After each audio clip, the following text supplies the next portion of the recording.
Yeah. You, For a long time. Morning, y'all. morning.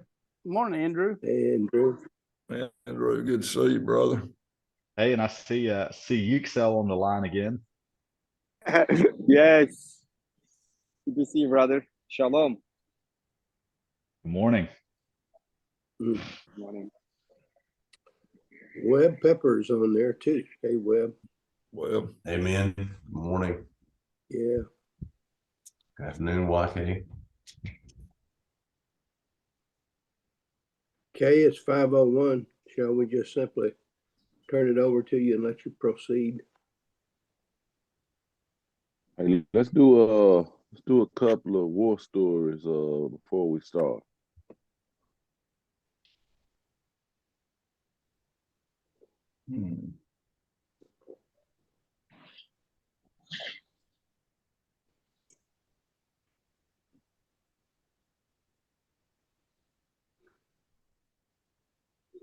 Anybody got any war stories this week? Gospel encounters? I had one that I had one from a discussion I had with my oldest two kids about some of the stuff we discussed, but I don't know if it's too early, but I can't remember what it was.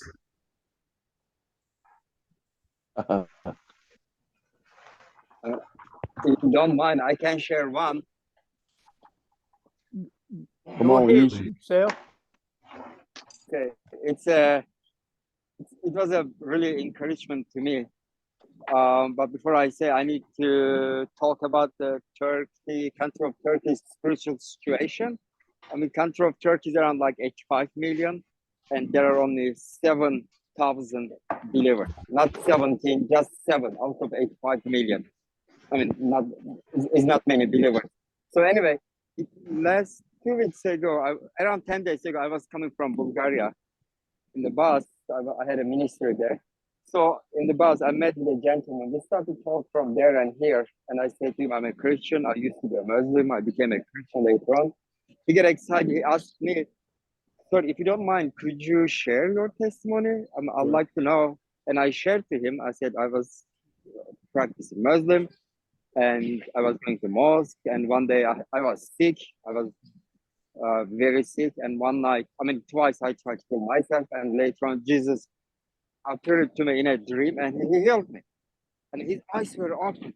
I said, man, it's crazy. I said, what happened? 3 years ago, I met with a girl who was also Turkish Muslim background Christian. And you don't know her, I'm sure. But she has the similar testimony like you. And she was sick, she was suicidal. And Jesus Christ appeared to her in a dream and Jesus healed him. He said, it couldn't be a chance. I never thought to become a Christian, but this is a crazy encouragement to me. He said, I can't imagine this cannot be a setup or a man-made story. This is definitely God. Now I believe there is a God. And he gave me his phone number. I'm probably gonna meet with him next week. Can you imagine, brother? Out of 85 million, 7,000 believers, and a guy whom I met with, and he heard the gospel second time. It's like finding the haze. I don't know how to say it. There's a story. You find a needle, looking at a needle in the haystack. It's like that. Amen, brother. Great. Wow. Man, that is a great testimony that out of that many people. Oh yeah, he's well, based on what you said, what we would say is that, oh, God's got his number. So, yeah, it was encouraging to me and also to him also. Two different people. I don't know that lady, but she has the similar testimony like her. And then he heard both of our testimonies. And I don't know this lady, but God really touched him. Amen. In spite of us, God is working. What else I can say? That's amazing. Thank you. Thank you, brother. Thanks, sir.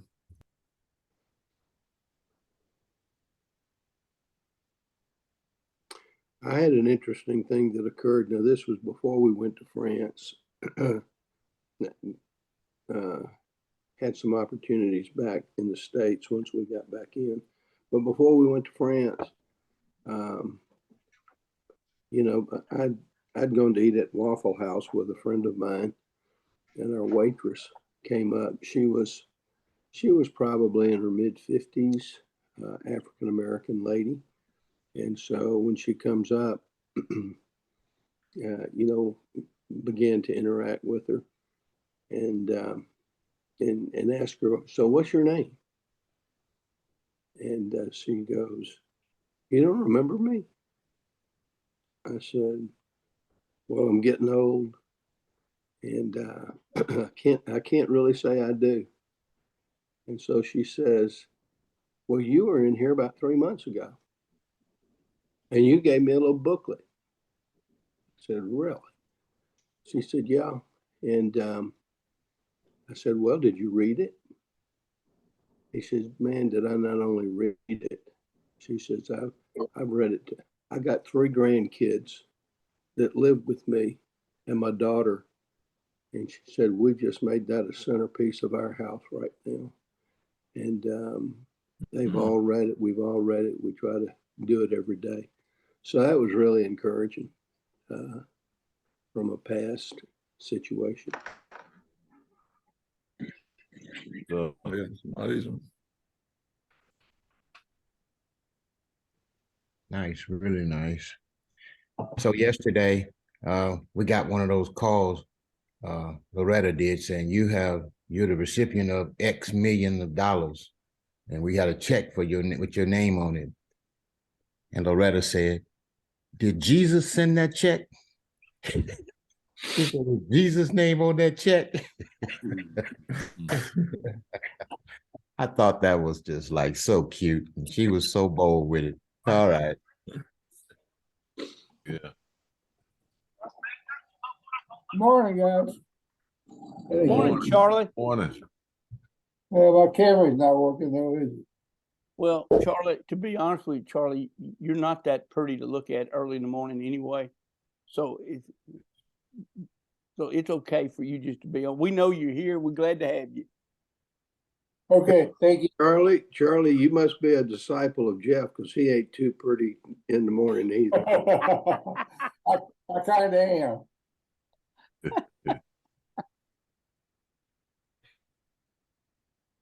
Well, guys, we have as Wayne has already said, a group of us get together and pray every morning at 4:45. Well, Andrew met this guy about 2 months ago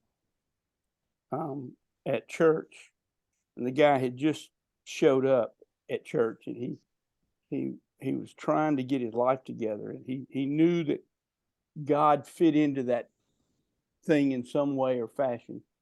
And so he started meeting with us, and guys, I just got to tell you, we should never be that far away from new believers because they re-energize us.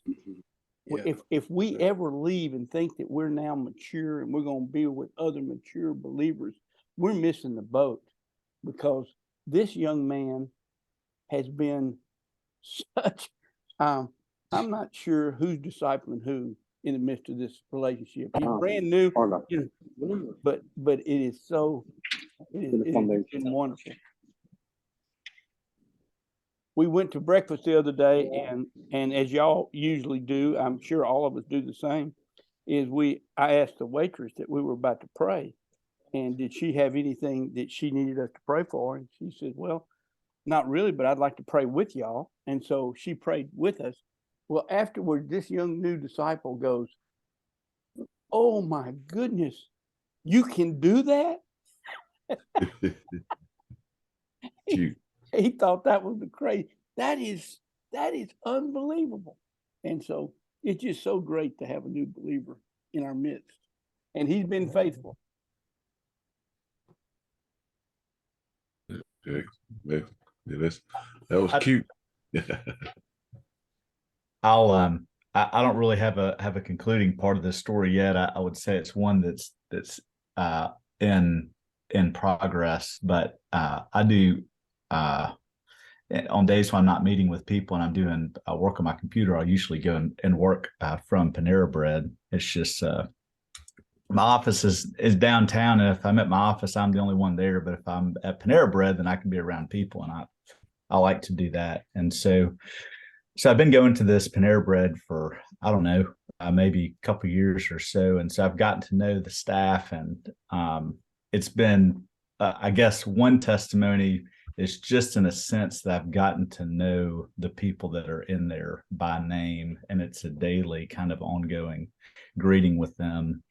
But this one particular staff guy named Glenn, kind of engaged him several times.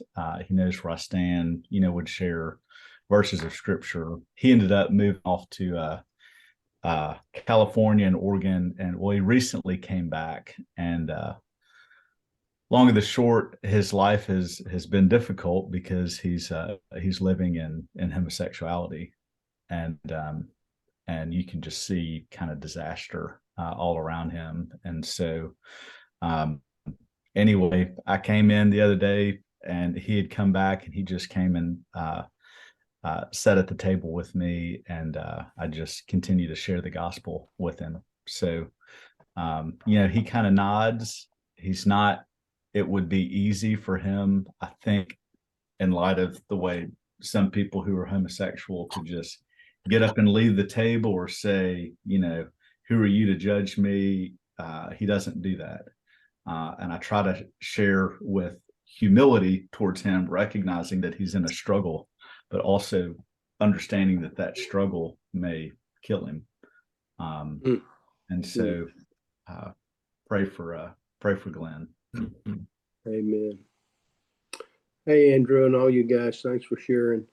I think it's time to turn it over to our teacher. So we'll call court to order right now and let you proceed, Brother Rabbi. All right, thanks. I don't have to say proceed, counsel. I can say proceed, Rabbi. Yeah, and Jeff tried to steal your job. He was doing an excellent job. He tried to steal your job. So he did. Oh, yeah. Well, I'm not surprised. I'm not surprised.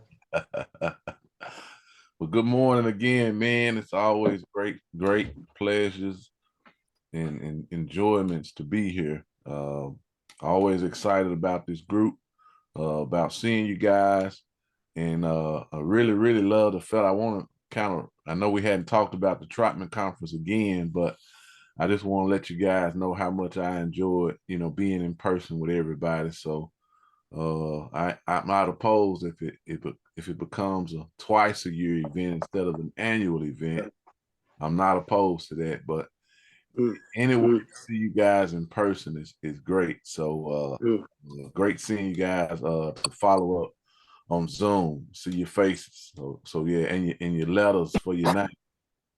We'll see. On the Trotman Conference, I hope that we have a date. That we've had a little bit of trouble with the facility. Man, they packed in. Wow. We didn't realize. We thought, getting it rescheduled at that facility a year in advance would do the trick, but we're having to do some juggling with them apparently. Oh, wow. So, but hopefully we'll have something for you by the next week or so. So we'll get that out as quick as we can. Wayne, All right. Wayne, all you got to do is tell whoever you have a problem with to talk to the ladies in the cafeteria. They We've done that. They we are on tipped them our good. side. They are on our side. So they got tipped. They got tipped big time. Oh man, big time. I got and I think hugs and Steve's been kisses. working. That's a good suggestion. Thank you, man. Okay, well, we'll be praying through that, and if anybody have any ideas, please share them with Brother Wayne. So yeah. We're introducing. Let me see. Did I saw Brother Oliver Black's request this morning. Did he get a chance to get on? I saw you give it to him, Andrew. But anyway, you guys know Zena and I didn't get our visas and things in order to go to Ghana, but we did get a chance to reschedule our plane tickets to Uganda. So Oliver Black was in London, and he landed in Uganda, I think yesterday or the day before. So we'll join him and his team. Oliver has a dual citizenship in Uganda. Little parcel of land over there and a compound, and he's been over there for about 20 plus years, man. And when he goes, he usually stays about he kind of stays like Soup, he kind of puts his feet up on the table and don't come back, but he's there sometimes 2-3 months at a time. But and especially since he's retired. I think he retired 1.5 years ago, but he's there now. He'll be there until February. So Zena and I actually joined him December 31st through May the 8th. I mean, I'm sorry, I said May, January 8th. So December 31st through January 8th. So you guys be praying through that. But we'll get a chance to spend time with a lot of his disciples over there. We got some people over there in Jinja and Tororo. We'll be training. We got a group that's a part of my church fellowship that kind of connects with us on Zoom every week. So we'll get a chance to be with them up close and personal. Pastor Julius and Sister Winnie and all of those, Pastor Ruth. So be praying about it, because God kind of allows you to be where he wants you to be. We didn't get a chance to go to Ghana, but just us being able to reschedule those tickets, and all of that kind of stuff, and just have plans to go, man, just a testimony about how God is sovereign and divine in all of his plans for us. So, because the story behind it is, I promised Pastor Julius that I was going to try to see him again, but it was looking like we wasn't going to be able to go until 2024. So this opportunity kind of opened up, and now we're able to see him before the end of the year, because we hadn't been back since 2018. So yeah, it'd be good to see him in person. All right, so here we go. We've been walking through Luke chapter 14. We've been studying the insight on parables. We're going to take a look at our text in a moment, but I think it'll be a good idea to hear from you guys. What do we know a parable to be? And that's a question for the group. What have we learned about a parable, or what do we know a parable to be? Anybody? A moral truth used in an illustration to compare to a spiritual meaning. All right. Let's repeat it one more time. A moral truth used in an illustration to compare to a spiritual meaning. All right. So a parable is a moral truth, but it's not any moral truth or just simply a moral truth. It's a moral truth compared to a spiritual meaning. And so, excellent. Anybody? Go ahead. It gives a word picture. Yes, thanks, Brother Charlie. Yes, sir. Yeah. So Say again. one more time, Brother Charlie. It gives a word picture of Yeah. reality that is placed in a parable to a spiritual meaning. All right. Spiritual meaning. One more time, Brother Charlie. A parable, let's see, hold on, let me get back to where I was at. A parable describes in word pictures a reality that is placed in a parable to a spiritual meaning. Yeah. So rabbis use these moral truths described in word pictures that describes a reality using word pictures and it's compared to a spiritual meaning. So the key of it is most first century parables were always tied to spiritual meanings. You had other groups who utilized parables, which was a way to communicate. It was a literary style, but in the Hebrew culture, Jewish audiences, it was always tied to spiritual meanings. So yeah, and so they used those moral truths. They described them in word pictures, describing realities in word pictures, and they would be compared to spiritual meanings. Anything else we know about a parable? What is a parable?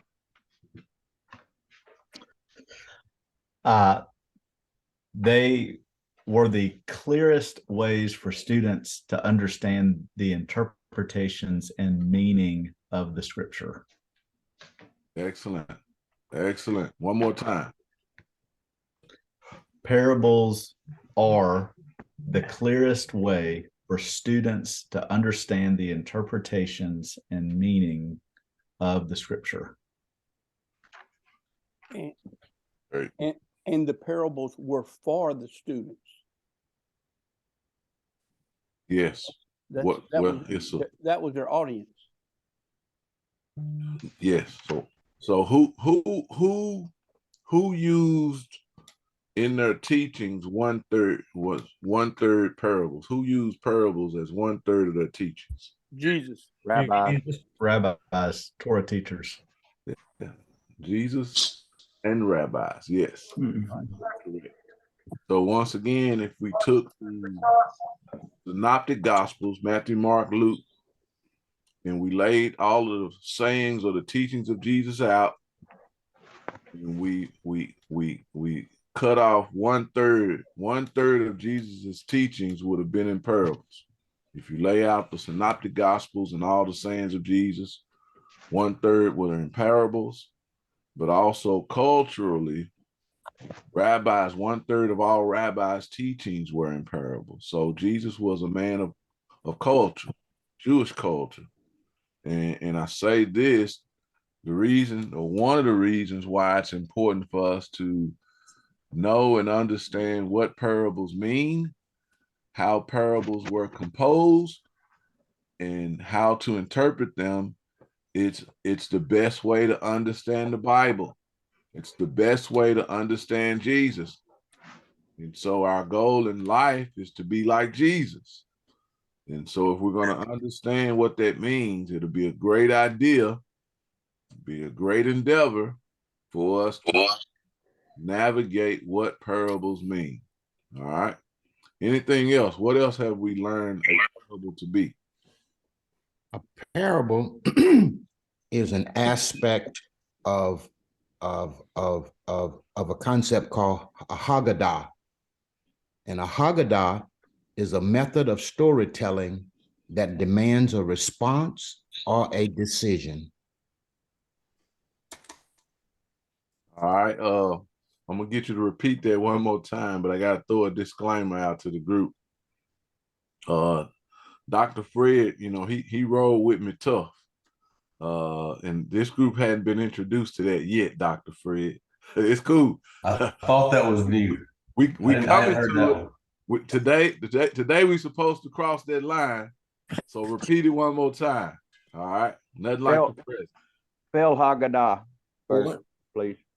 I just was HAGGADAH.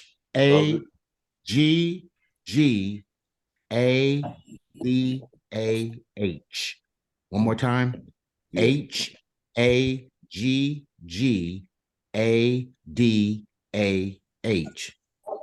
Haggadah. It's a method of storytelling that demands a response or a decision. All right. But I appreciate you, Dr. Fred. Don't think you did anything wrong. All right. Thank you. Excellent. Thank you. So Hey, one more time. A method of storytelling that demands a response or a decision. One more time, Dr. Fred.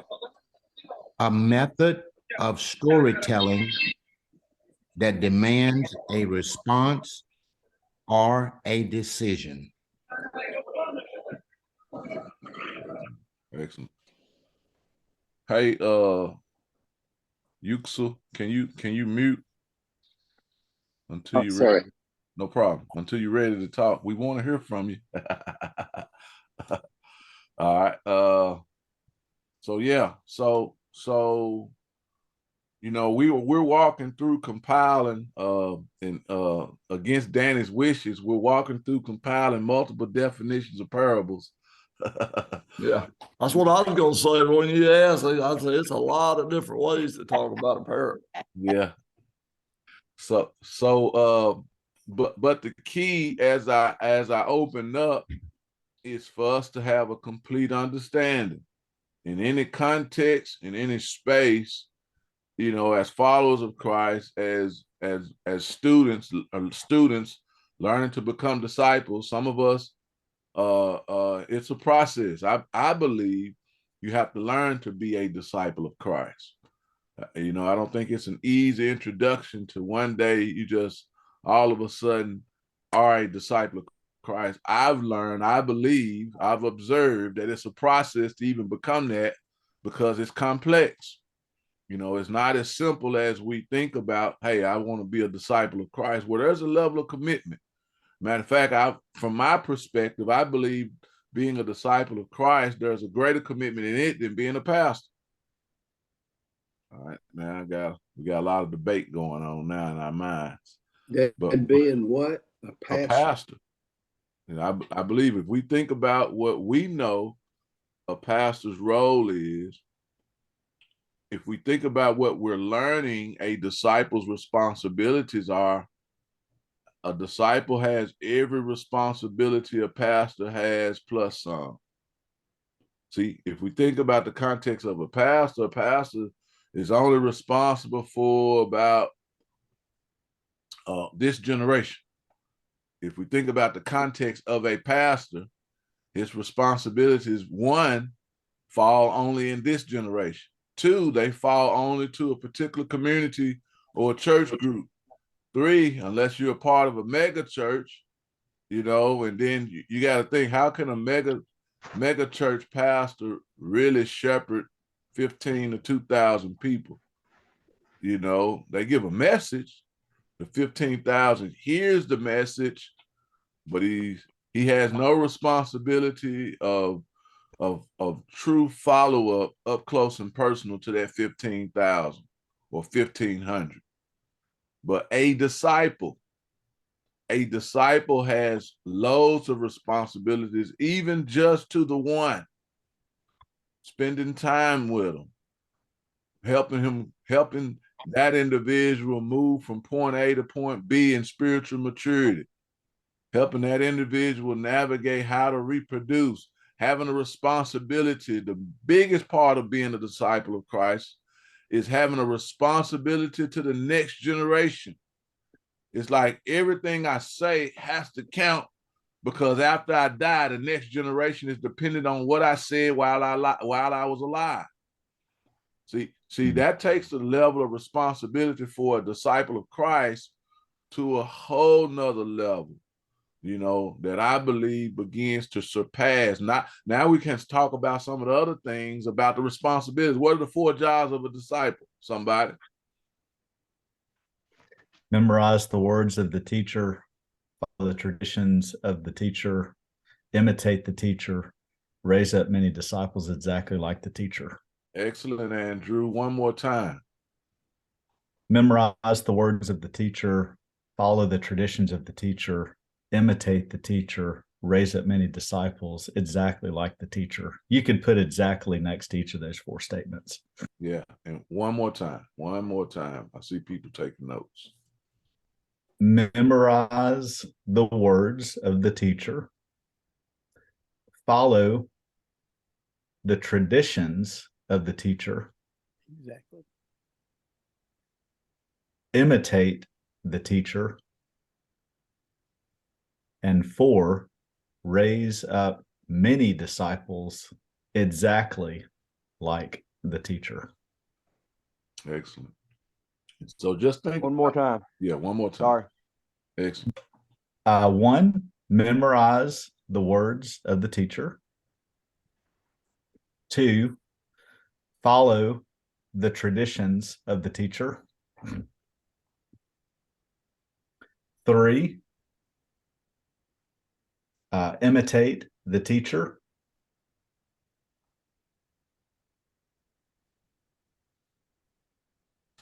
And four, raise up many disciples exactly like the teacher. These were the 4 points that were under the first point in Luke 6:40. Yes. Yes. We Yeah, talk about. I'm sorry. Now go ahead. Go ahead. No, I'm just going to say that is so profound, so impactful. When you see it in that light and realize that's the truth. And what you said right before that, Keusi, that he lives for the next generation. His responsibility extends to the next generation. Oh, yeah. That gives meaning and purpose to life, doesn't it? Oh yeah. Oh yeah. You know, Nothing like that. yeah. You know, I've been it was funny how you know, when Yuxel was kind of giving an analogy, he gave us that idiom, and I've been studying idioms this week. I actually ordered me a new book called Ancient Hebrew Idioms. But you know, one of the, you know, the important facts about idioms is the entire Bible is full of them. You know, we talk about 1/3 of all of Jesus' teachings being in parables. So when you describe another reality using word pictures that's compared or parallel to a spiritual meaning, you know, it has idiom written all over it, right? And so if we truly want to study the Bible, we have to really stop reading literally and start to think about what did this mean in their culture or to them. You know, it's kind of like you know, it's kind of hard in our English language.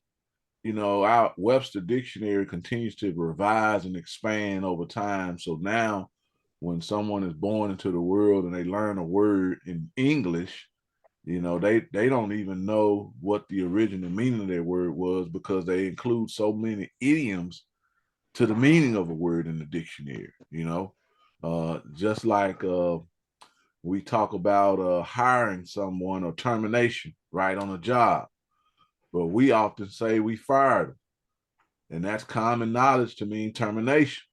However, if you have a new English speaking person, they don't know what firing means. You know, when you terminate someone from employment, their understanding is terminate. When you say fire, they may think you're talking about a firing squad. So that's an idiom that has been raptured into our culture to have some attachment to a particular word, and we overlook the fact that it's actually an idiom, where the Bible is just created the same exact way in the whole Hebrew culture. Webb, Charlie, I don't know who had their hand up first, but I'll let you guys proceed. I just need you to repeat number 1 again under those duties of a disciple. I missed part of that one. Okay. All right. Come on, Andrew. I was just going to say I learned what you're saying the hard way by doing it the wrong way. When I went to China in 2019, a guy we were going to see asked me to do some business training for he and his team. And I didn't, because I'd done this particular training a bunch, and because he said though his team was from China, he said they speak English. So I didn't put too much more thought into the training that I was doing, which was a bad mistake. Number one, you should always prepare as Cassius said, every time you're doing a lesson as if it's the first time you're doing the lesson. I didn't do that. But all of the concepts I was giving was using American idioms. And so there was a lot of things that I tried to share that just didn't translate, and we had to work through that on the spot. Oh yeah, I learned that the hard way as well. Andrew, Charlie wanted that first point. Oh, sorry. Yeah, memorize the words of the teacher. Exactly. Memorize the words of the teacher. Exactly. Yes. You get it, Charlie? Yes, sir, I got it, thanks. Excellent, excellent. Come on, Webb, you had your hand up. Yes, sir. So two points. First on the fourth one, raise up many disciples like the teacher. This one's a bit conflicted in my head, because if I contrast kind of the very general understanding of disciple making versus, let's just say, religious church attending, I think of disciple making as being much deeper in much smaller groups, and disciple making being one at a time, maybe two or three at a time. And I think we've talked before about comparing the faithful disciple maker making one disciple at a time for many years versus the super evangelist speaking to thousands, and how that math plays out. But I guess the point is the numbers don't matter. It's more about the consistent, deep imitation that takes time. So when I see number 4, raise up many disciples, it kind of takes me back to, well, that sounds like trying to make it about numbers, make it bigger. So that's kind of confusing to me. Can you straighten me out on that? Oh yeah, no, great question. So that's a summary statement, and it could be viewed as a Jewish idiom as well. So if a first century disciple or disciple maker heard raise up many disciples, they understand what their responsibility is to that job or that responsibility or that duty. And they never lose sight of the investment of one individual, to the point when you talked about it's the quality of the individual. And the quality of the individual means when that individual is finished, it's the product. In our culture, we would refer that to the completed product. What does a completed, mature disciple look like? And it first starts with one person at a time being that replica. And that's a person who replicates the knowledge, the wisdom, and the character of the rabbi. The knowledge, the wisdom, and the character of the rabbi. And that's done individually. However, the responsibility is generational. So when they think about generation after generation after generation, meaning the quality, the character, and the knowledge of the individual is built into that individual in such a way it's going to reproduce itself throughout time to each generation. That's the concept of many in their culture. Okay, so it's understood. It's that quantity over quality, which may be one man over many years. Yes. Yes. Okay. All right. Then let me go back to the parable. I don't know that I got 2 of them. I don't know if we said parable is like a teaching out a parable is like a basket with no handles. I don't know if we covered that one. No, that's good. That's where we left off. Okay. Last week. And again, we're going to exhaust these definitions because, see, we think about let me ask this question before I even get into that. Before we started this particular study, can somebody explain or give a brief summary of what they knew a parable to be and how that has changed since we started this study? I had a very brief definition of a parable. A parable is an earthly story with a heavenly meaning. That's all I had, and that's what I rolled with. Mm-hmm. And Now, yeah. go. Well, I was just going to say, Now, we also go ahead, Jeff. thought, Go we ahead. also thought it was, in many cases, and Danny brought that up last week, is that we thought that a parable was a hidden teaching, a teaching that was to be deliberately hidden from certain people in the audience just because of that one passage in Scripture. But so we learned different about a parable just right there as far as its purpose and meaning. Yeah. Come on and finish what you know a To parable to me, be now. Go ahead. To me, prior to this group, a parable was just a parable. I never really honestly thought that much into it to I never really looked at the Greek meaning of it or anything like that. I just I've really been turned on to looking deeper into the Greek through a devotional I have that's called really through this Bible study and through some other resources. I have a Greek thing called Sparkling Hymns from the Greek word study for every day of the year. That's pretty cool. But I never even. But this is really the parable study is really open eyes, and along with everything else in this Friday morning Zoom. So I'm just thankful for it. Excellent. Yes, Casey, one more part on that. I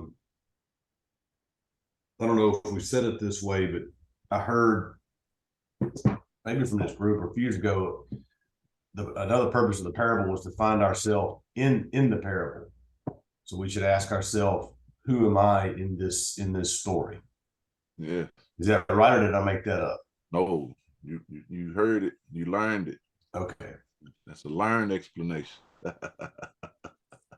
That's excellent. And so that's the point. Come on, Dr. Fred. I wanted to hear what you had to say about what you learned the parable to be.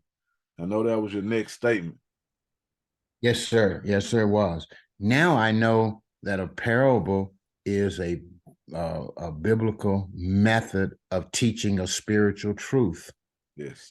It's a parable is a tool that was used very, very frequently by Jesus and the rabbis of the first century. As a matter of fact, parables was used before Jesus. It was a teaching method. It became known later as a parable. So that's the way I see it now. Now I see it as major. It's like you can't do life without a parable. And the more you learn how to use a parable, the more effective you'll be as a teacher. Yes.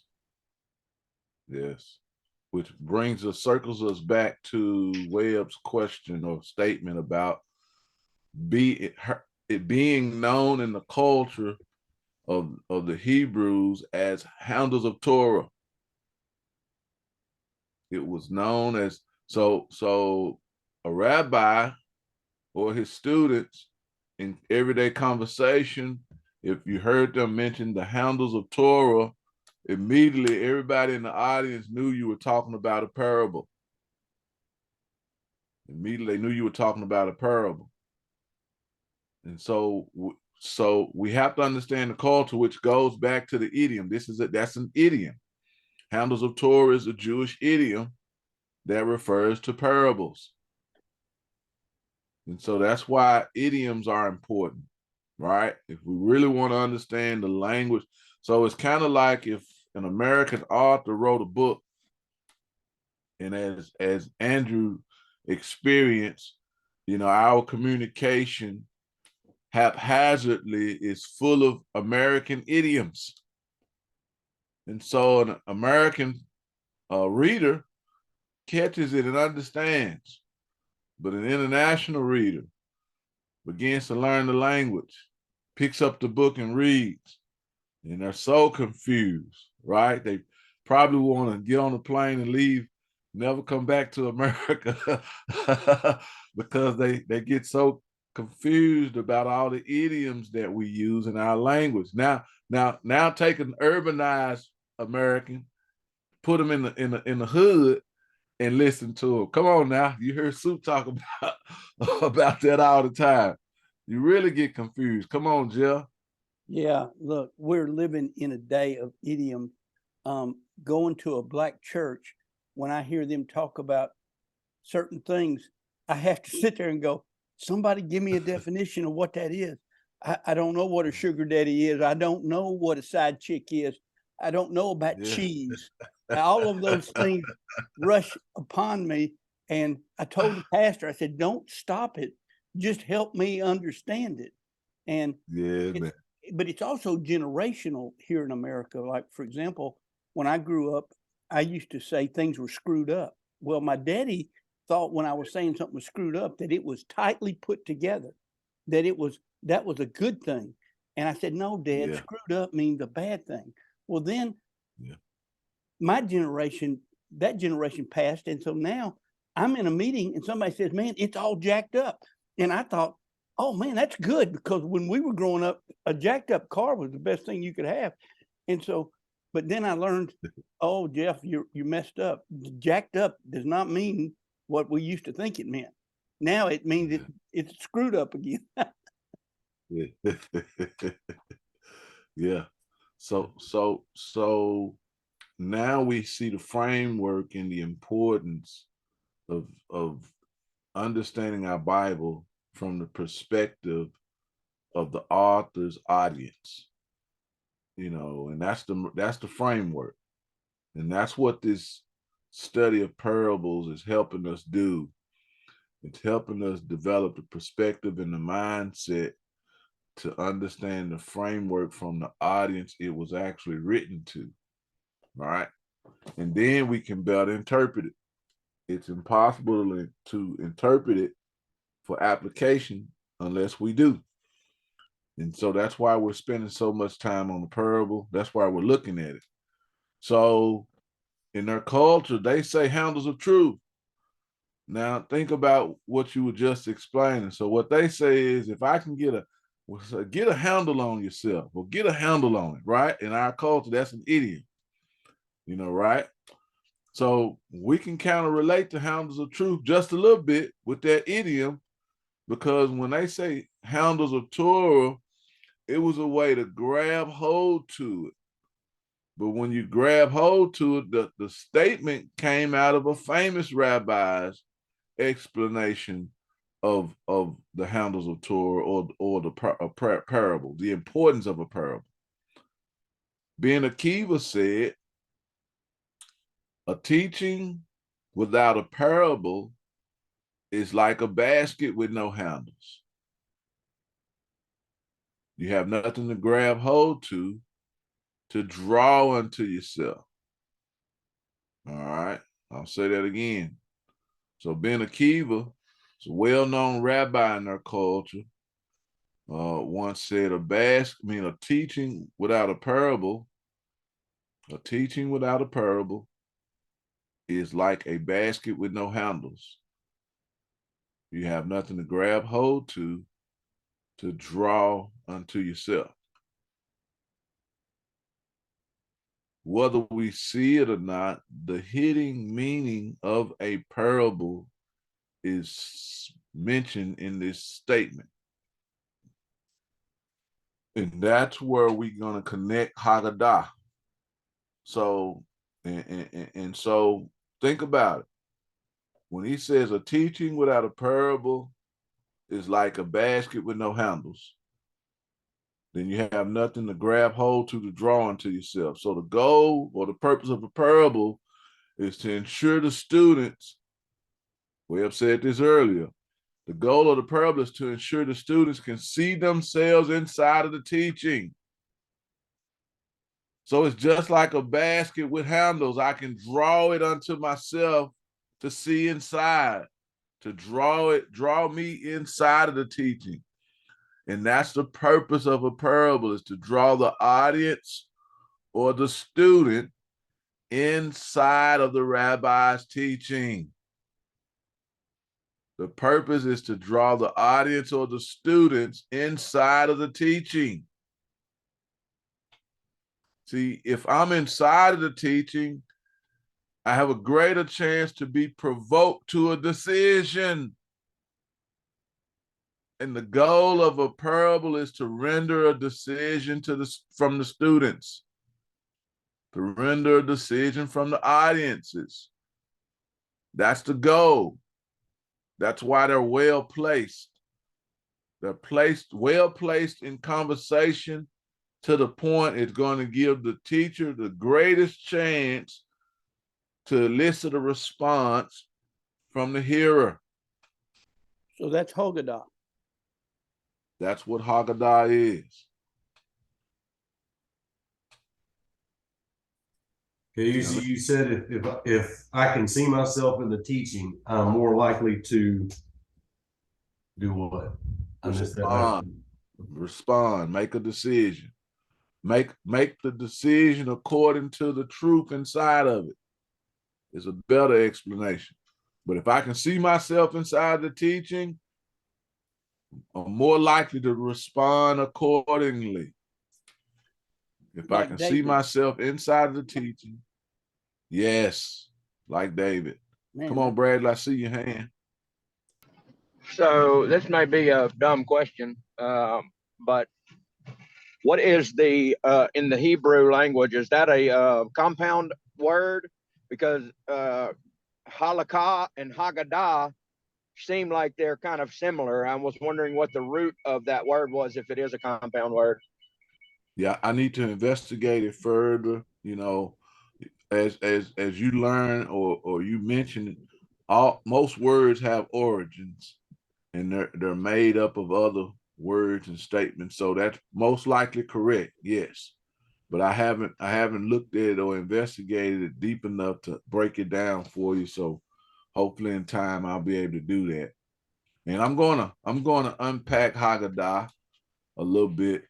But the thought process is it's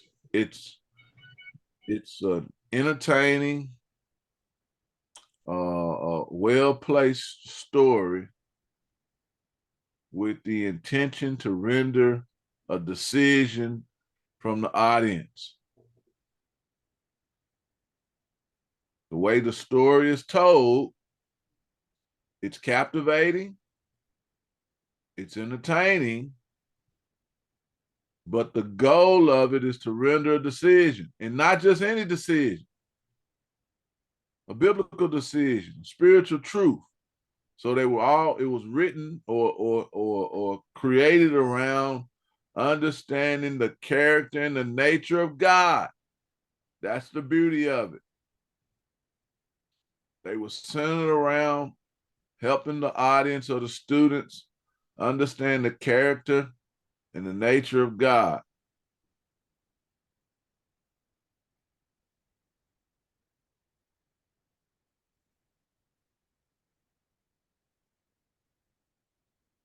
Say that last thing about the nature and character of God. Yeah. So the Haggadah story, it was entertaining, it was captivating. Its purpose was to evoke or elicit a decision from the hearer, but it was created around understanding the character and the nature of God.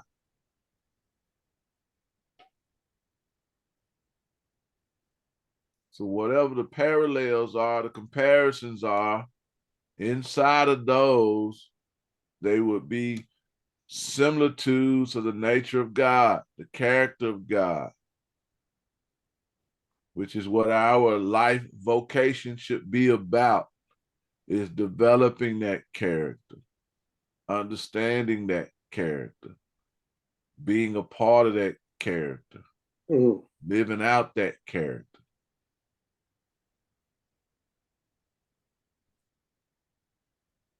Hmm. Kay, I do have a question. Just Yes. from, we said the rule responsibility number one was memorize the words of the teacher exactly. But then we said these idioms change from generation to generation. How do we match those two things up? Yeah.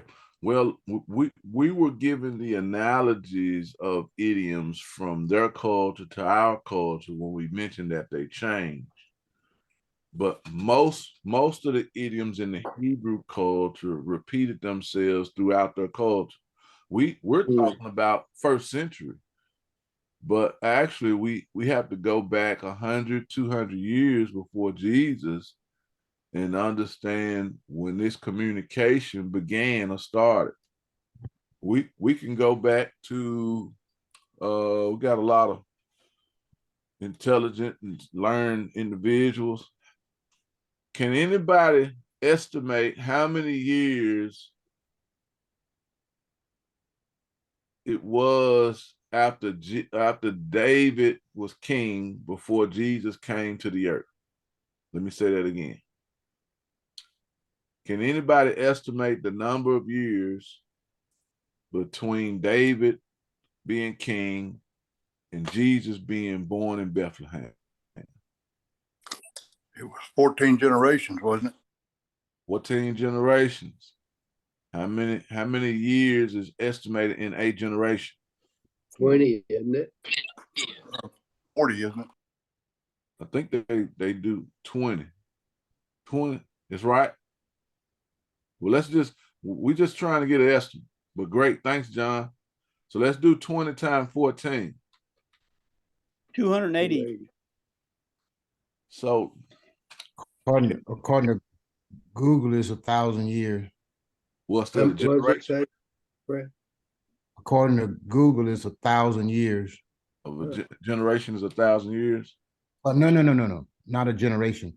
How many years for David king? Yeah, and Jesus' birth. Yeah. So we're in a similar ballpark. 1,400 years, 1,000 is where we're at, right? So that's my point. Now watch this. I'm not gonna say it. I'm gonna show you. All right.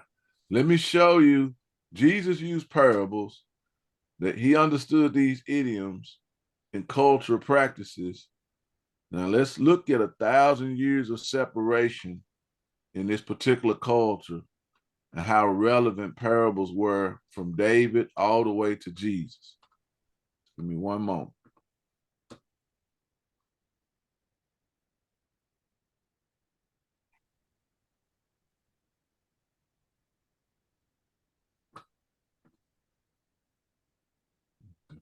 Fred, you, Will, and John know where I'm going.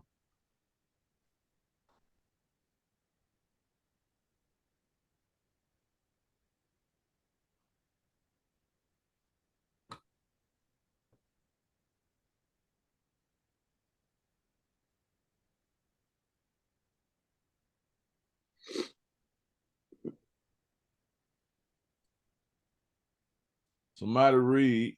Hold on, let me pull it up so you can see.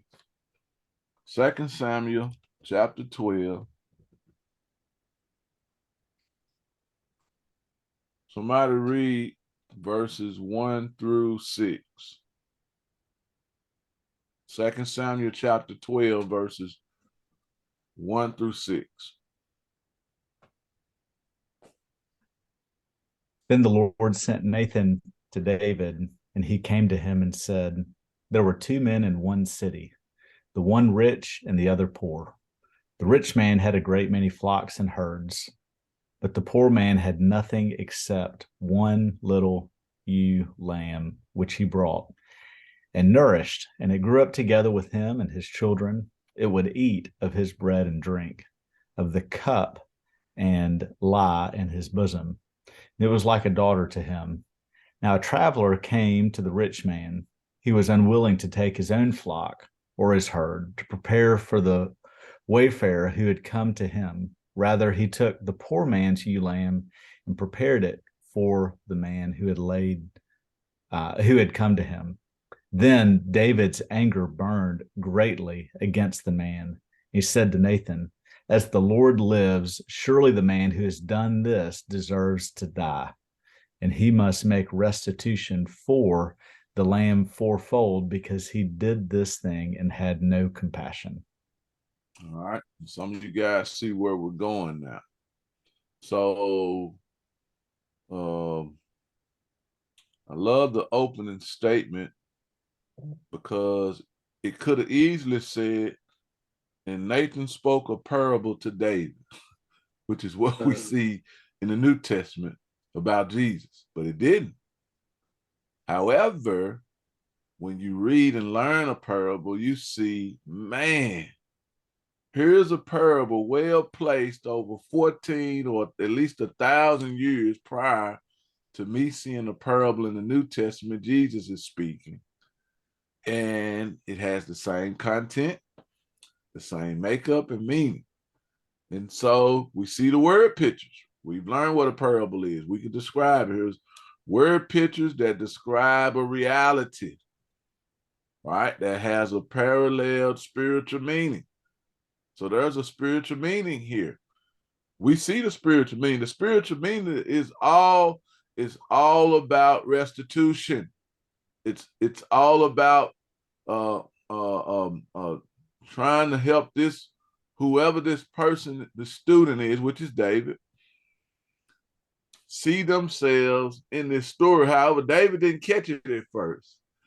David was blinded by fury and anger at the analogy of the parable. And he said, whoever done this, man, he deserves to die. He's seen, basically what he's saying is he's sinned. He's fallen short of the glory of God. He's missed the mark. He's erred. And there's restitution deserving of the individual who actually suffered this. All right. And so Nathan was wise. He's known as a prophet. We can also see him as a rabbi. And he places this well-placed Haggadah. Now, this Haggadah was entertaining to David, to the point David was so enraptured by the Haggadah. Remember the purpose of the Haggadah?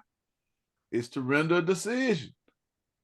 It did. David spoke about the decision that should be rendered. He saw himself inside of it to such a point he was burned with fury and anger, and he spoke the decision in verse 5 and 6. And the decision was, I deserve to die, and this restitution is deserved to whoever has been offended.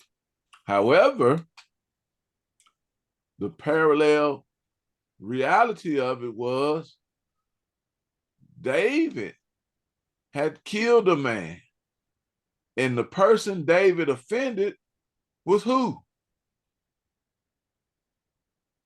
God. God. So the restitution, God was the one who deserved the restitution. That's right. But it's impossible. The only way we can give God restitution is to ask for forgiveness. That's it. That's it. That's it. And look at what David does. Look at the decision Haggadah provoked or elicited from David. Somebody read verse 7, 8, 9, and 10.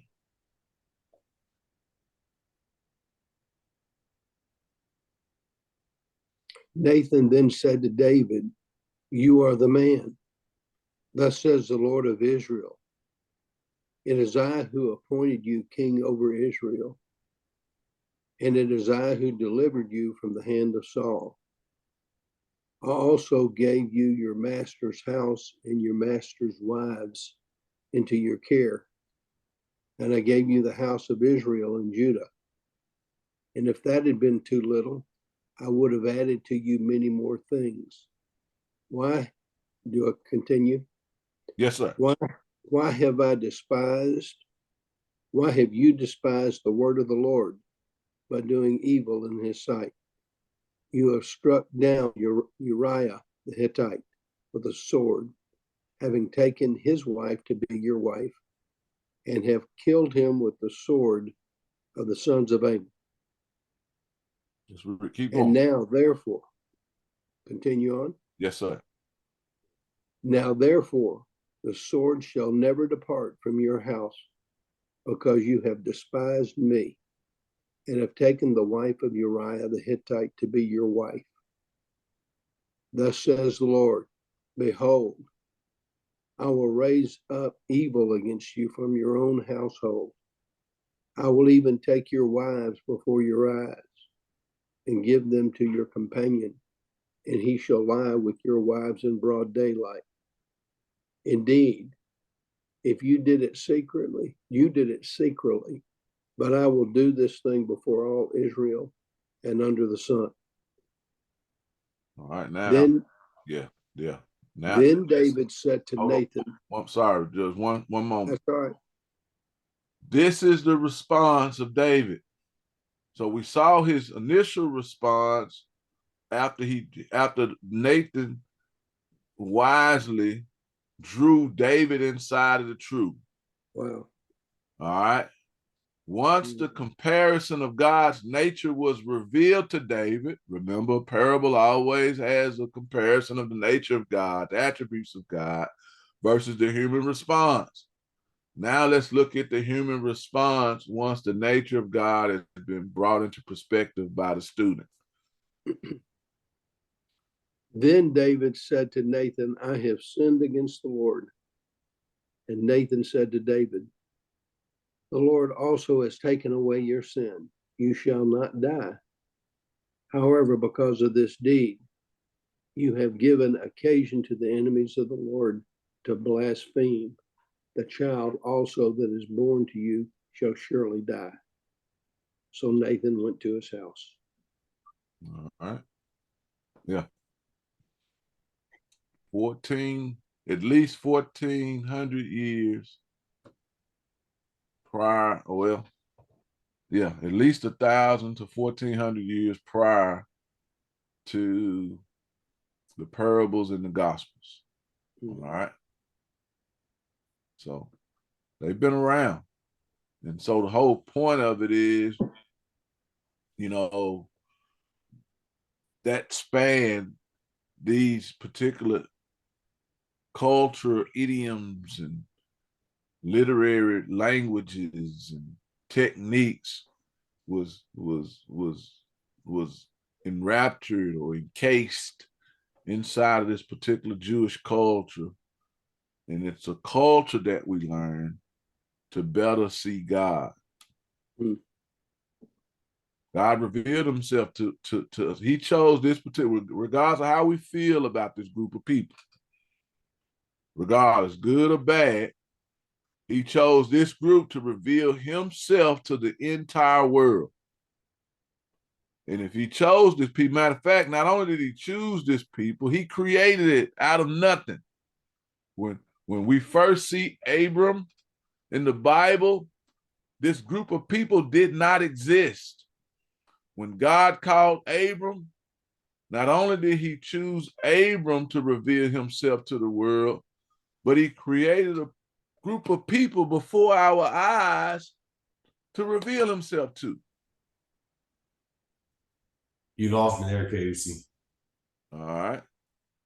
Where did I lose you at? You say he created the people from Abram. All right, excellent. Somebody explain. Can anybody explain?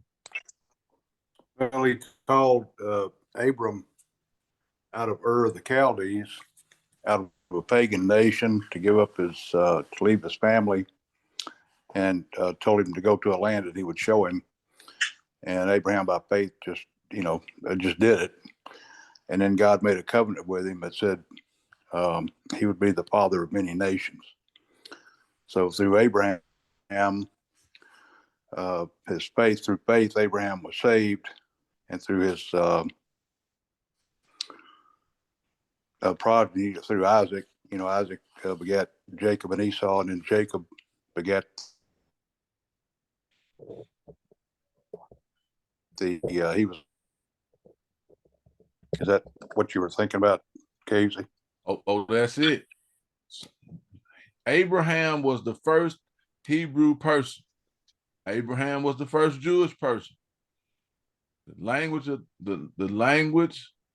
of the Hebrews didn't necessarily exist until Abram, because the people group didn't exist until the seeds of Abram began to be, as we say, the loins, the loins within inside of him began to produce the seeds. You know, so Abraham was the first Hebrew, and God created this culture through him, through his descendants, Abraham, Isaac, and Jacob. So when I mention that, you know, Webb, is what I'm saying is that God not only did he choose a group of people to reveal himself to, he created this group of people before our very eyes. Okay, I guess I wrongly assumed that he was already Hebrew, and the Hebrew was the original people group descended from Adam. Not necessarily so.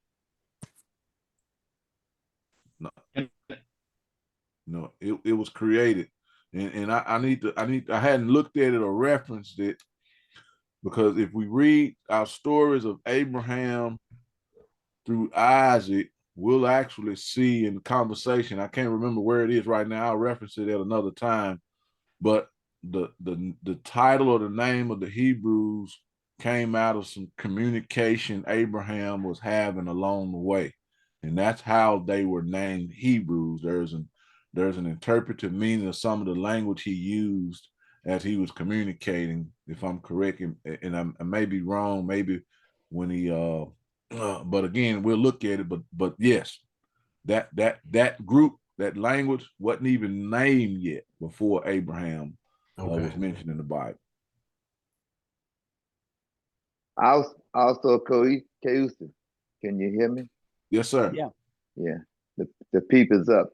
Also, the name Israel wasn't until Jacob's name got changed to Israel. Yes. There was no Israelite until Jacob's name got changed. Yes. That's a great point, Will. And I was thinking the same thing with Abram. But even as Jesus changed Cephas' name to Peter, meaning rock, God changed Abram's name from Abram to Abraham, Abram meaning exalted father, to Abraham, which is father of the multitude. Yes. Yes. All right. Does that make sense? Well, I need to dig into it. I mean, I believe it because you say it, but it doesn't make sense because I don't have the context. Yeah, and that's my point of mentioning it. Please, always don't take my word for any of this. Never take my word for, never let my word be the final authority on any of it. All right, but look into it. Let's read through that, and you'll actually see a group of people being created. I hadn't always understood it that way, but that's pretty much what happened. You know, because Abraham, what you got to think, what happened with Abraham leaving his father and mother is greater than we can actually say in words. It's a phenomenon. We witnessed a phenomenon. It was unheard of in their culture. See, they had what they called a Badal, all right, the father of the household. And nobody ever left their Badal. And the father of the household was the father, it wasn't immediate families like we think of, only sons and daughters and wives, but it was extended families, you know. So it was brothers, you know, the eldest brother and all of the brothers' wives and all the nieces and nephews made up a Badal, and they had a patriarch. See, Abraham's dad was the patriarch, and it was unheard of for the son to leave the area of the patriotic father. So his decision to leave everything he had to listen and trust God was bigger than what we could ever credit it for by faith, because it was unheard of in our culture, you know. And that happened. And when he left, God began to create a Beta through him. He began to be the father of the household. However, it was greater than the earthly Beta he came out of, because now his Beta extends throughout generations because he's the father of faith. So it was a phenomenon. It was a phenom. We witnessed a phenom as we read scriptures that way, but we didn't understand it because we don't understand the culture, you know. But it was definitely unheard of. So yeah. Plus, Abraham was next in line once his father died to be the head of the household. So it was very significant him leaving. Very. Well, actually, Abraham's father went with him, and he died in Haran and was buried. I mean, it's like, the dad followed Abraham. So, but what happened was, in the sense of the world, God took Abraham out of Ur of the Chaldees to make a nation out of him. I mean, we would have thought, well, why don't we just stay right here, because I've already got it going on. My dad's got stuff, we got resources. Why don't we just build here? But that was a step of faith. He called Abraham out. Abraham went, and the rest is history. It's a beautiful read there in Genesis.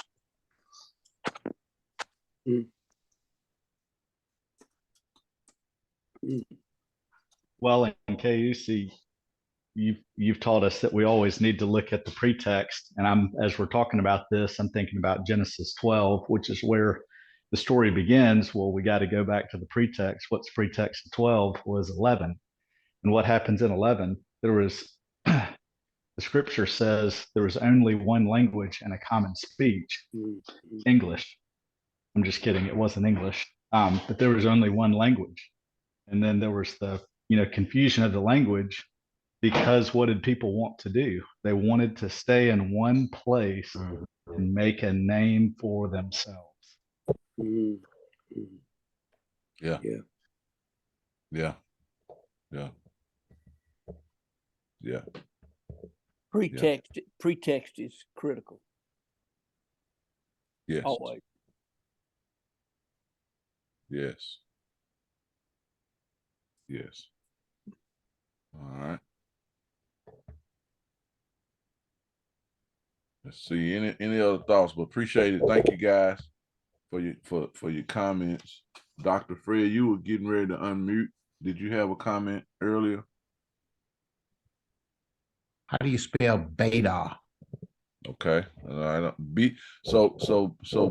Bet, or it means household, or being BEIT. And now let me pull up my notes for Doc. So anytime you see BEIT, it means household. So let me look up this.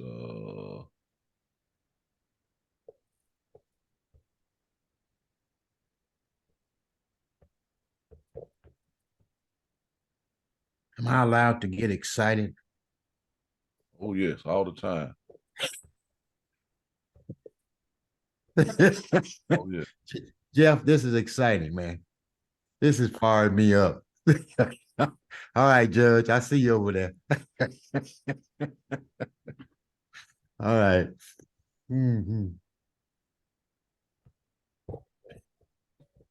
I'll get it to you. I'm trying to search my notes on the spelling. Yes, sir. While you do that, Casey, one thing that strikes me, and this is kind of an emotional deal, it's the realization that when somebody leaves their home and their area where they've grown up and been raised in, that is a big deal, particularly if they're being called like to the mission field or something like that, which in a sense Abraham was. That is no small thing. where you don't really feel as though you have a home back where you were, or you have a home where you are. I experienced that with my girl who's in France, and I tell you what, that's a tough thing. Took her several years to get to the point where she was really able to deal with that in a healthy way. Yeah. Well, Yeah. Wayne, I think that's because we all think that this is our home. It would really help know. realize it really I know. help realize that our home is not here. I know. Hey, Jeff, I agree with that wholeheartedly. I don't know if Abraham had those kind of emotions or sense when he did what he did in leaving Ur of the Chaldees. For the mission of God is essentially what he was doing. So, but I do agree with you, Jeff. Yeah, I think, Wayne, that fact, what you were saying, because we all relate to, this being our home. That's all we know is what we know here, where we are, and so it's by faith that you have to say this isn't our home, and we're going, that's a big deal, and that's very contrary to our human condition. And that's what makes it unbelievably what Abraham was able to do, by faith. I think it's very important. In fact, Casey stressed this to me at one time. I mean, we really need to understand and read that Old Testament because that shows you the character of God. I mean, in much the same way that all the epistles, explain the gospel. I mean, the Old Testament, we have to understand that Jesus is the very image of God. And, God really shows who he is in the Old Testament. And, there's many churches today that just ignore the Old Testament because they act like, well, we're under grace now, so that doesn't matter. But I just don't see, and I found this in my own experience, is I never really understood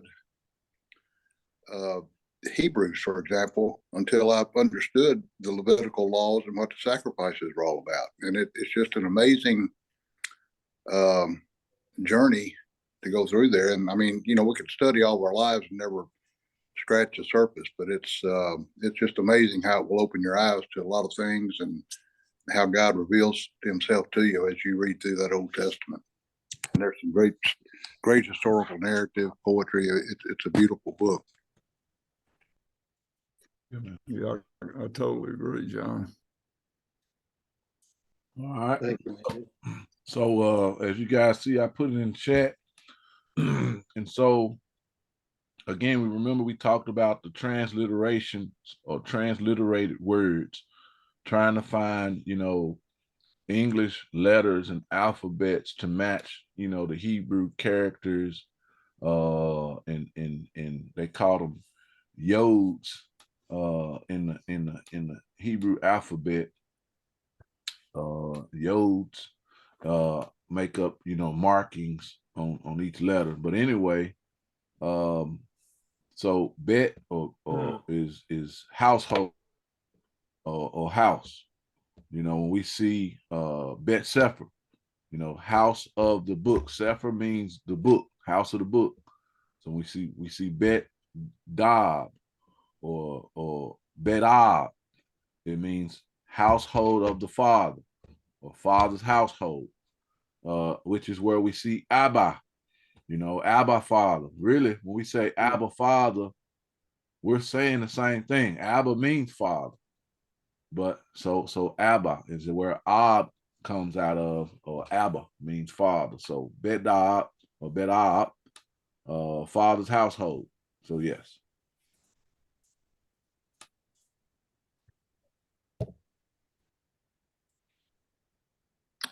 Hey, Casey, can I tell y'all an interesting story I had this week? Oh, yes. I've got a good friend of mine. He's one of my agents there in my office. We've got to be real close, and he's Jewish, and faithfully goes to the synagogue. Well, we had a luncheon, an awards ceremony, and it was at his synagogue because they got a great banquet hall there. And he knew of my interest because I continually talk and I continually pray that God will call him and open his eyes. And so we went in and he said, "Hey, John," he said, there was a real long line for the buffet table. And he said, "If you got a minute," he said, "let me show you around the synagogue." I said, "Okay." So he went to the gatekeeper and quote unquote, and he said, "Hey, will you unlock this door?" He said, "I'm going to take my friend upstairs." So I went up and walked through the hallway up there. And I mean, it had all these, it was like a Jewish museum, man. They had Torahs. And I asked him, I said, "Well, how do y'all, it was just like, in fact, he promised me I could come back sometime and just walk through and read it. It was like a pink palace. And I didn't realize this, but there's a thing called a yod, which is they were not allowed to touch the Torah with their hand. They had a little thing called a yod, and it was a pointer that had a little finger on it. And when they read the Torah, they had to use that yod, and you had to use it because of the, you read from right to left in Hebrew. And back in the early days, there were none of those vowel markings and stuff that you just referred to. I mean, it's just an incredible, and it goes back to all this stuff you've been teaching us about cultures and how it's just amazing how God will show you things that it really thrilled my heart to go through there. And in fact, when they have a display, he said he would invite me over there. He said every now and then they'll really open it up, but we'll take our group over there that wants to go. But it's interesting when you really get. That was like really close to the Jewish culture, I guess is what I'm trying to say, to see the Torah and all that kind of stuff there. But they read out that Torah, they pull the scrolls out and read it on the Shabbat. So it's still alive and well. Yeah, man. Yeah. And let me follow up with a statement. I gotta get out of here early myself, but I want to talk about it since we brought it up, just to bring more clarity to the statement of God created the culture of the Hebrews before our very eyes. And let's think about what that means and what happened. So we talked about Abraham. We know the engagements of Sarah and Hagar. All right, and we see how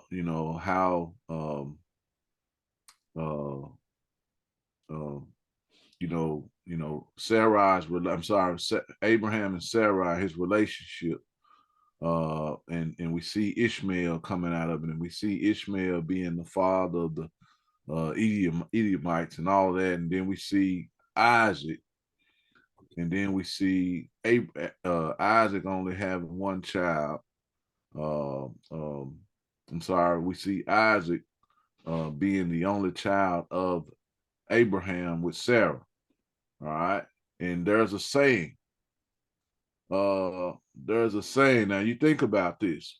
Abraham was 101 years old, if I'm correct, when Isaac was born. All right. And there's a saying in their culture, if you've seen Abraham, you've seen Isaac, or if you've seen Isaac, you've seen Abraham. They said that Isaac was the spitting image of Abraham. Now, how can a 101-year-old man have a son that grows up to become the spitting image of his father? That's something to think about too, All right. So, out of that, we see the story of, what happened with Isaac, with Leah and Rachel. I'm sorry, I'm getting all of them confused, but Rebecca, I mean. Right. Rebecca. All right. Rebecca. And then we see, the sons of Isaac and Rebecca, and we see Joseph, we see Jacob, and we see Jacob's journey, and Esau, and Jacob and Esau, and then we see Jacob's journey, and then we see, how Leah and Rachel came, and then we see the children of of Jacob, and then we see how this encounter with the angel, and God changes Jacob's name from Jacob to Israel. And then we see, you know, the journey of Jacob's children. And we see, you know, how, you know, they journeyed into Egypt with Joseph. And we see how this particular group of 70 something, you know, over time began to evolve into this group of people, you know. But that's God giving us this story of creating this, and then we think about the most important piece of it. You know, there were things that was learned in the family heritage from Abraham to Isaac. And also there's a saying about that, you know, is that, you know, when you see Abraham, you see Isaac. And also it kind of hints to idioms about Abraham transferred all of his understanding and teachings about God that he knew of exactly passed through to Isaac in the exact same way. And so there was a saying or teaching about that in their culture. But you got to imagine that Isaac did the same thing with Esau and Jacob. And then you got to look at, we don't really get the accounts of Esau, but we do understand Jacob's investment in his children, in how he was intentional, you know, about certain things. But we see certain things in a household transferring traditionally down to the next generation. And then we find them in Egypt, you know, this original group of 70 plus.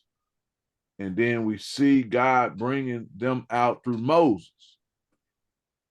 And we see this particular nation now known as the nation of Israel at this point.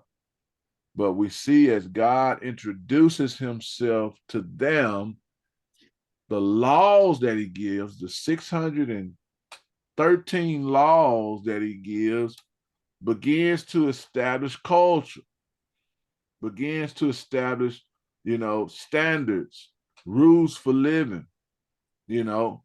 And God began to reveal himself or supplant himself inside of that culture through a lot of those rules, those standards.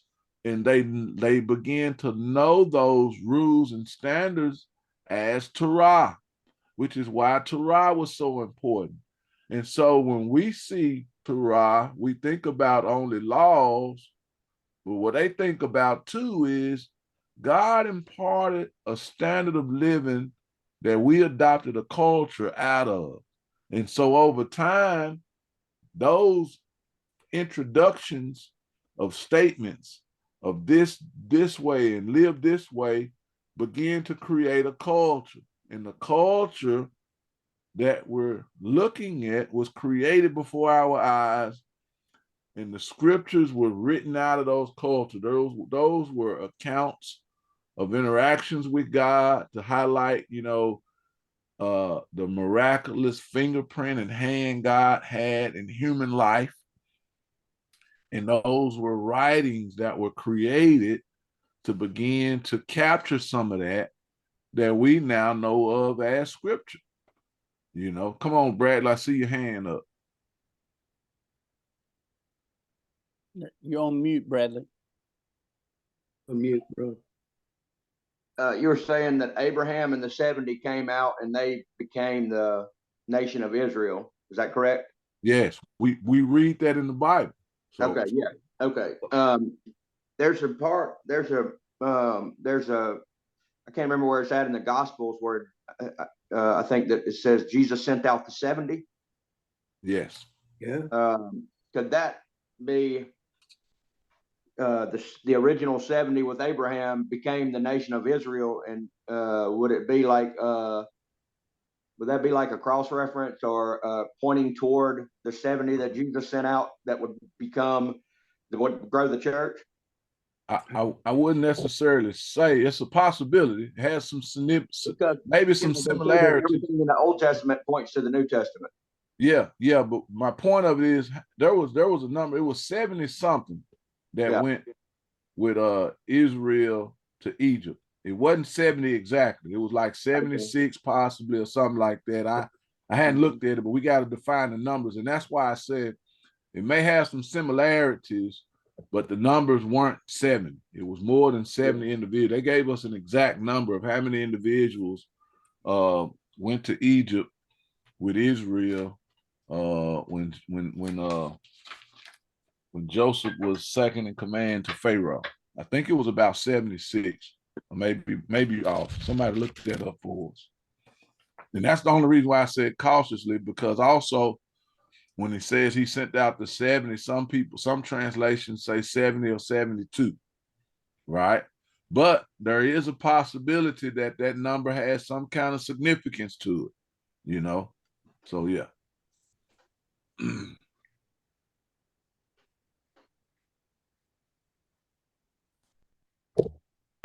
Did anybody look that up? See how many went to Egypt? Hey, Casey, I think it's in Genesis 46:27. All right, read it. What it say? What does it say? How many? What's the number?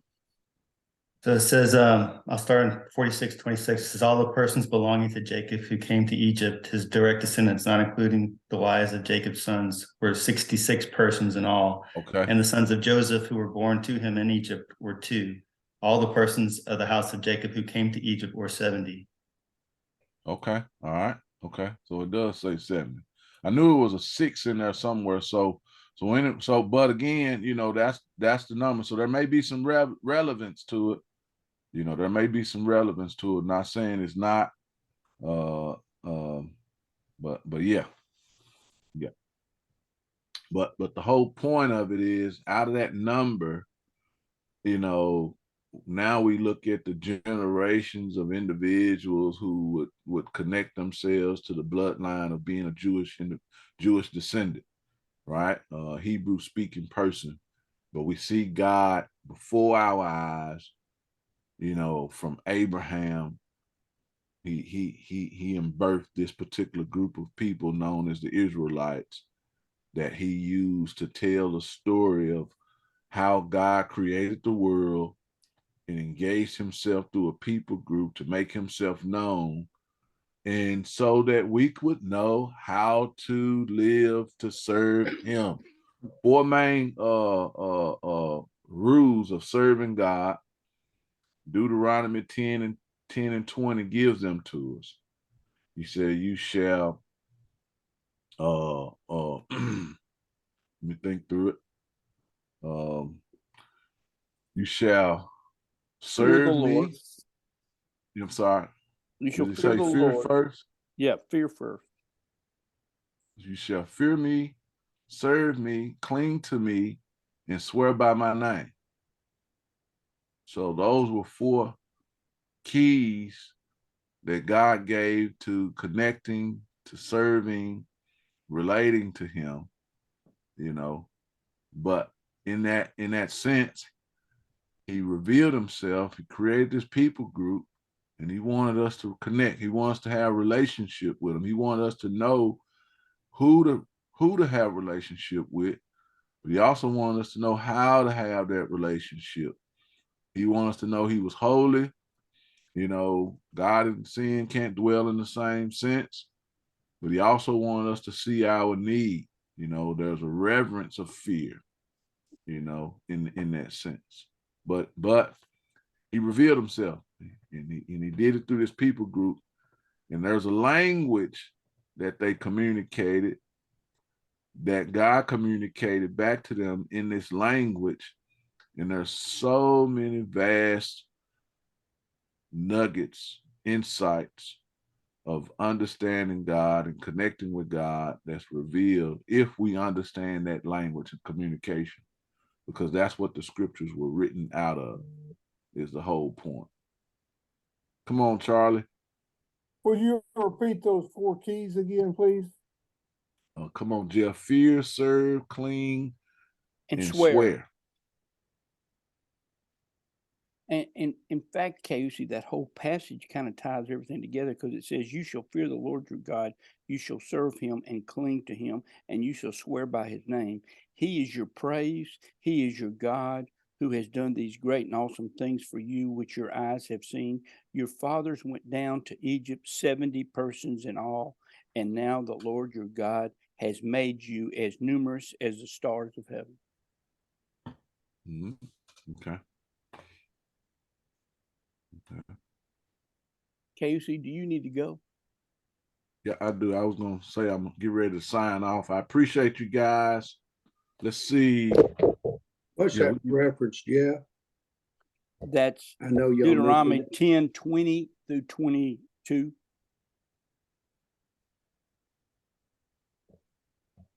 All right. Well, we'll be back. I'll see you guys next week. Y'all be blessed. Love you, man. All right, thank you, Casey. Thanks, Casey. All right, Thank Bye, you. guys. I'll have a blessed day. guys, y'all want to sign off or you want to have a few takeaways here? Going once, going twice, going three times. Okay, whoever has a takeaway, go ahead and share it with us. And if everybody else needs to sign off, they can. Judge, this concept of parables has revolutionized not only my life personally, and it's helping me even in communication with my wife. And instead of being so direct and so like teaching, so to speak, I'm able to draw a picture and be more and then I'm finding that it's really helping both of us communicate on a deeper level. So this whole concept of parables is very powerful, and I'm very grateful. So are you saying that you all are using parables in your communication to one another from time to time that you make? Exactly. Up? Wow. Exactly. Exactly. Mm-hmm. Thank you, Fred. That's good, man. Yeah. Fred's good. Fred's full good stuff. Fred, you're full of good stuff. Dr. Mac, Yeah. I learned it from you. Oh, no, not me. Hey, let me tell you, people don't say I'm full of good stuff. They say I'm full of something else. I'm sorry. I shouldn't. Anybody else? Somebody got somebody want to share or takeaway?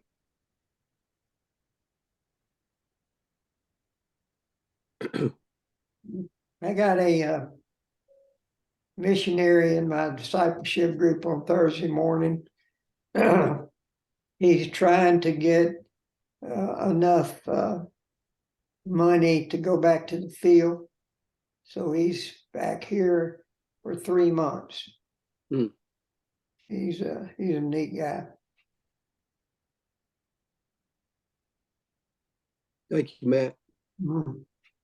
Hey guys, I'm gonna share this with you, and I'll let you. We can let it go. My daughter is leaving France. They returned to the States.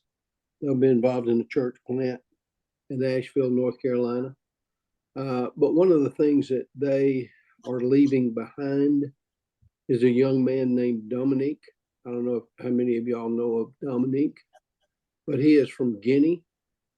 His parents were killed when he was 16, walked halfway across the African continent to the Mediterranean, got in the boat at the Mediterranean, boat sunk, he lost his best friend, picked up by the Italian Navy, walked up the boot of Italy, all the way up to the French border, which my daughter's niece, which is about 10 or 12, well, it's about 12, 15 miles from the border. But he was taken into custody at that point as a 16-year-old refugee from Africa. Carmi and Ross met him. He was in an orphanage, put in kind of a state-run institution type thing.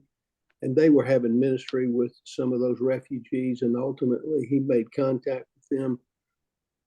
He moved in with them. He's been living with them for the last probably 4 years. He's now 22 years of age. It's breaking his heart for his family to be leaving, and he really has no significant source of income because he doesn't have his paperwork in order, and he's got a broken heart. So we're going to try to do what we can for Dominique. He may well be able to begin to live with another family there. They're exploring a lot of those details. But please pray for Dominique. He's a wonderful young man. He's a French-speaking kid. He's a tremendous musician. He does some concert. He does Christian rap.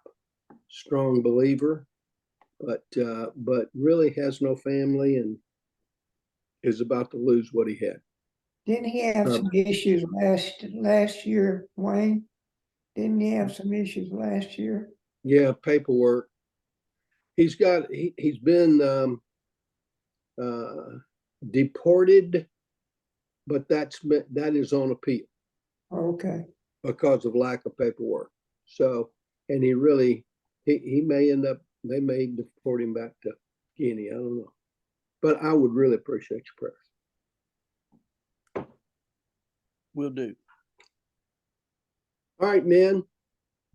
Anything